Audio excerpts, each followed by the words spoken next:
My focus was healing, getting my wounds healed. Because at this point, I had started work. I was working part-time, and I split the other time with, going to the hospital, getting the wounds dressed. So mentally, the wounds were the only thing in my way of going back to work full-time and being useful to society. The focus then was getting healed. So that meant going to the hospital 3 times a day. That meant sometimes sitting in front naked in front. 3 times a week. That meant sometimes sitting naked in front of total strangers, people I didn't know. That meant changing my diet. At some point, I had to eat boiled egg 3 times a day. And eggs are not my favorite meal. I mean, you can put so many things in front of me.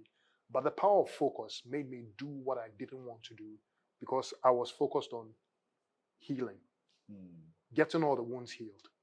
And my focus was to overcome that obstacle that kept me from going back fully into life. I need to do everything required to heal all these wounds, which were in my way from getting back into a real normal life that I had. So it's interesting that the 3 main things you've mentioned about from the burns to getting back, into reintegrating into life. You talked about gratitude. We talked about purpose, and you just talked about focus. Because when you were saying, I wanted to focus on getting healed, getting my wounds healed, I was going to ask, so that what?